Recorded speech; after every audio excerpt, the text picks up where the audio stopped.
Halo, apa kabar? Saatnya Anda menyimak berita Sumut bersama saya Rizka Dior. Sejumlah berita menarik akan kami sajikan untuk Anda. Dan berikut 3 berita utama hari ini. Sakit hati saat ditagih utangnya, seorang pria habisi nyawa kekasihnya. Jasad WNI yang meninggal dunia di Kamboja akhirnya dimakamkan di kampung halaman di Deli Serdang. Perbaikan jalan Kapten Batu Sihombing di Deli Serdang terbengkalai sehingga menimbulkan debu.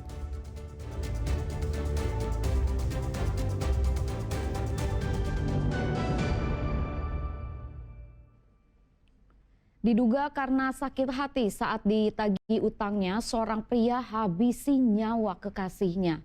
Korban ditemukan setelah 4 hari berada di dalam kamar kosnya di Kota Binjai.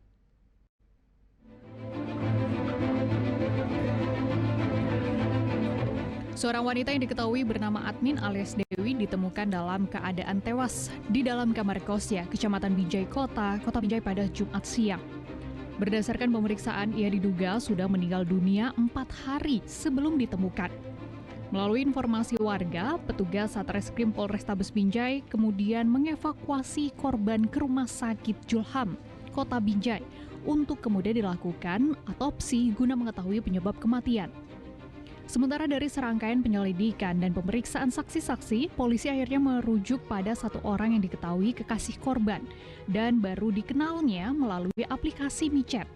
Polisi pun kemudian melakukan penangkapan pelaku bernama Raja beberapa saat setelah penemuan korban.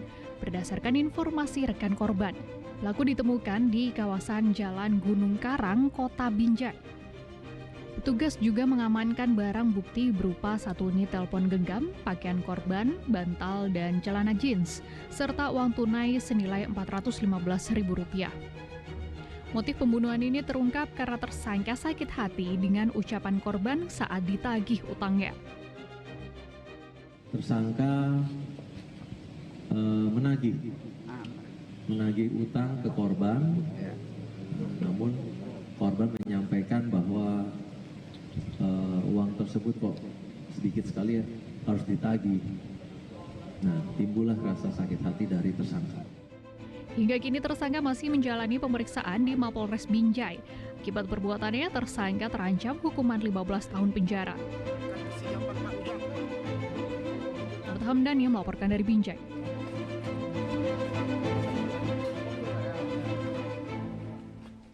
Seorang pria di Medan menyiksa kekasihnya hingga tewas. Motifnya karena kesal karena korban tidak mengurus kasus tindak kekerasan yang pernah dilakukan oleh tersangka pada tahun 2023 sehingga tersangka saat itu menjalani hukuman.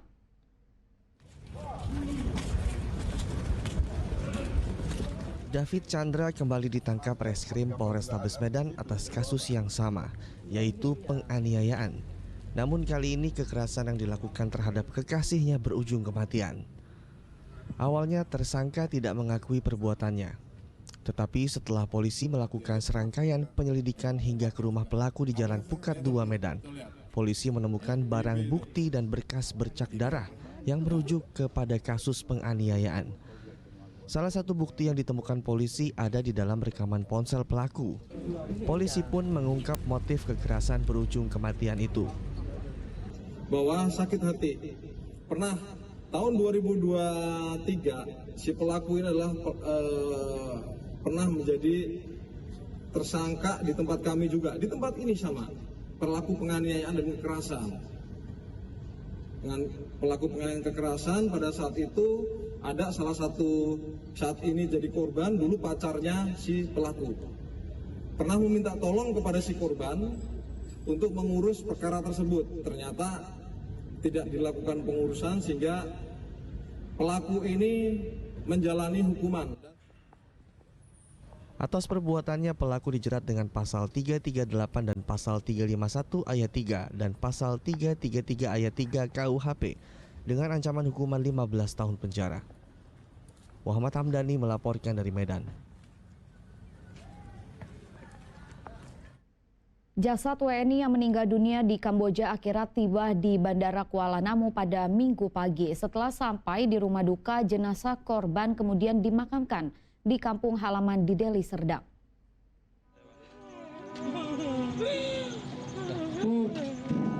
Setelah hampir 1 bulan melalui proses pemulangan, jasad Nazwa Aliyah akhirnya tiba di Bandara Internasional Kuala Namu. Jasad diserahkan oleh perwakilan Kementerian Luar Negeri kepada pihak keluarga. Setelah itu, jenazah Nazwa dibawa ke kampung halaman di Dusun 17, Desa Bandar Kelipa, Percut Seituan, Deli Serdang.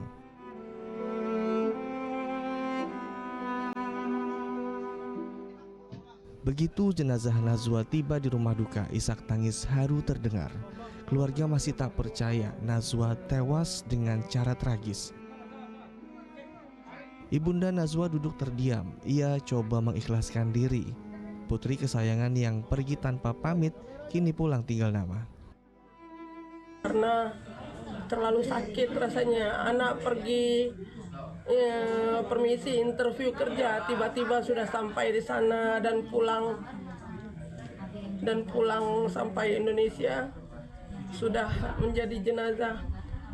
Luka yang dalam untuk keluarga, mungkin menjadi trauma juga, trauma yang sangat mengitukan karena termasuk tragis lah. Jasad Nazwa dimakamkan tak jauh dari rumah duka. Sebelum meninggal, Nazwa pamit kepada keluarga untuk wawancara kerja di kota Medan.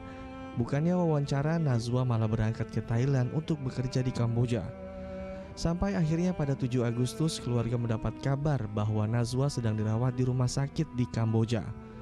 Dan pada 12 Agustus 2025, Nazwa dikabarkan meninggal dunia. Terkait biaya pemulangan jenazah sebesar 130 juta rupiah, sepenuhnya dibantu oleh beberapa donatur yang turut membantu keluarga korban. Muhammad Hamdani melaporkan dari Deli Serdang.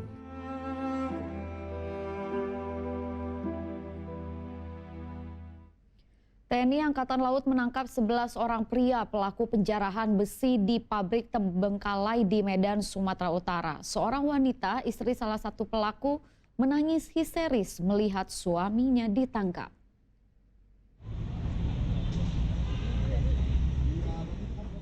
Sebelas orang ini ditangkap oleh Komando Daerah Angkatan Laut 1 usai menjarah pabrik.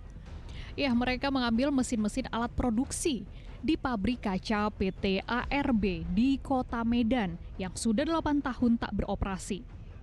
Luas lahan pabrik sekitar 9 hektar ini telah dijarah selama 1 bulan terakhir. Mesin produksi yang merupakan alat paling mahal di dalam pabrik itu pun dijarah warga.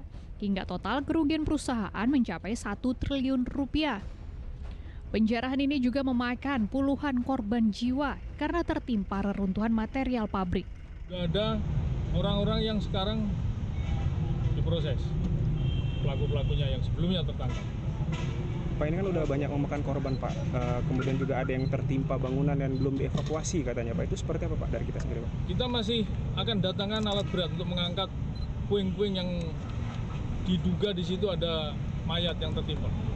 Ya mudah-mudahan ini beri kelancaran semuanya, alat berat nanti datang, kita angkat dulu, kita ambil mayatnya. Ya, kita serahkan kepada pihak mereka untuk bantu kami agar jangan terjadi masalah-masalah yang akan datang lagi. Tipe korban yang banyak, penjarahan yang dilakukan yang masif sekarang sudah kita lihat hari ini sudah tidak ada. Sejauh ini kerugian yang dialami PT ARB atas penjarahan? Kalau udah kita hitung udah sekitar 1 T ke atas.